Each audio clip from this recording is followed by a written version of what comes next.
Menjelang akhir tahun 1944, posisi Jepang dalam Perang Asia Pasifik semakin terdesak.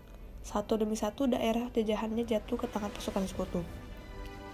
Untuk menghadapi sekutu, Jepang mencari dukungan kepada bangsa-bangsa yang diduduki dengan memberikan janji kemerdekaan. Pada tanggal 7 September 1944, Perdana Menteri Jenderal Kuniaki Koiso menjanjikan kemerdekaan kepada Indonesia. Janji ini dikemukakan di depan parlemen Jepang dengan tujuan untuk menarik simpati Indonesia. Sebagai pembuktiannya, ia mengizinkan pengibaran bendera merah putih di kantor-kantor, tetapi harus berdampingan dengan bendera Jepang. Berkaitan dengan janji yang telah dikemukakan oleh pihak Jepang, pada 1 Maret 1945 diumumkan pembentukan Badan Penyelidik Usaha-Usaha Persiapan Kemerdekaan atau BPUPKI atau dalam bahasa Jepangnya Dokuritsu Junbicho Sakai. BPUPKI terdiri atas 63 orang yang diketuai oleh Dr. KRT Dajiman Wedoningrat. BPUPKI telah mengadakan sidang sebanyak 2 kali. Sidang BPUPKI yang pertama membahas tentang rumusan dasar negara Indonesia Merdeka. Acara dalam sidang ini adalah mendengarkan pidato dari 3 tokoh utama pergerakan nasional Indonesia, yaitu Mr. Muhammad Yamin, Mr. Supomo, dan Insinyur Soekarno. Gagasan mengenai rumusan 5 sila dasar negara Republik Indonesia yang dikemukakan oleh Insinyur Soekarno pada tanggal 1 Juni 1945 dikenal dengan istilah Pancasila, yang kemudian peristiwa ini dikenal dengan ditetapkannya tanggal 1 Juni sebagai hari lahirnya Pancasila. Sampai akhir masa sidang pertama, belum ditemukan kesepakatan rumusan dasar negara Republik Indonesia yang tepat. Oleh karena itu, dibentuklah panitia kecil yang beranggota 9 orang yang diketuai oleh Insinyur Soekarno, yang dinamakan Panitia 9, dengan tujuan mengolah usulan dari anggota BPUPKI mengenai dasar negara Republik Indonesia.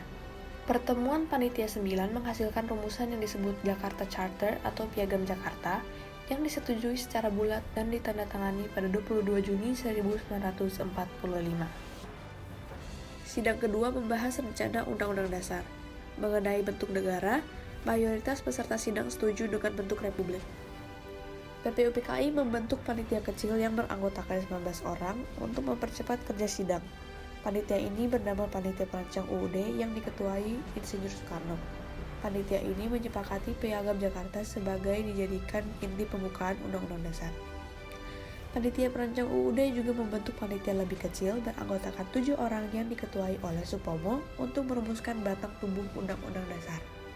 Pada tanggal 14 Juli 1945, Panitia Perancang Undang-Undang Dasar yang diketuai Soekarno melaporkan hasil kerja panitia, yaitu Pernyataan Indonesia Merdeka, Pembukaan Undang-Undang Dasar, dan batang tubuh Undang-Undang Dasar. Dengan demikian, Panitia Perancang Undang-Undang Dasar telah selesai melaksanakan tugasnya. Pada tanggal 16 Juli 1945, BPUPKI menerima dengan bulat naskah Undang-Undang Dasar yang dibentuk Panitia Perancang Undang-Undang Dasar. Pada 7 Agustus 1945, BPUPKI dibubarkan karena dianggap telah menyelesaikan tugasnya. Kemudian dibentuklah Panitia Persiapan Kemerdekaan Indonesia atau biasa disebut PPKI. Tugas PPKI adalah mempersiapkan segala sesuatu berkaitan dengan keperluan pergantian kekuasaan dari pihak Jepang kepada bangsa Indonesia. PPKI dilantik oleh Jenderal Terauchi pada tanggal 9 Agustus 1945 dengan memanggil 3 tokoh nasional, yakni Soekarno-Hatta dan Dr. Rajiman Wedoningrat ke Saigon atau Dalat, Vietnam, untuk menerima informasi tentang kemerdekaan Indonesia, yaitu pelaksanaan kemerdekaan akan dapat dilakukan dengan segera dan wilayah Indonesia adalah seluruh wilayah bekas jajahan Hindia Belanda. Pada malam hari, 16 Agustus 1945, pukul 20 waktu Indonesia Barat, Soekarno-Hatta beserta rombongan berangkat menuju Jakarta.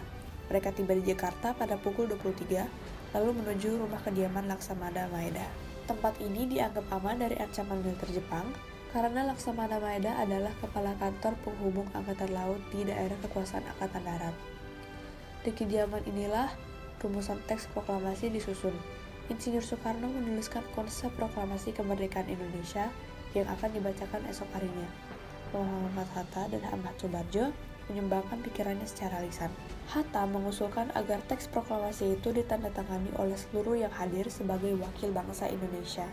Soekarni dari golongan muda mengajukan usul bahwa teks proklamasi tidak perlu ditandatangani oleh semua yang hadir, tetapi cukup oleh Soekarno dan Hatta saja atas nama bangsa Indonesia. Soekarni juga mengusulkan agar Soekarno yang membacakan teks proklamasi tersebut. Usulan dari Soekarni diterima.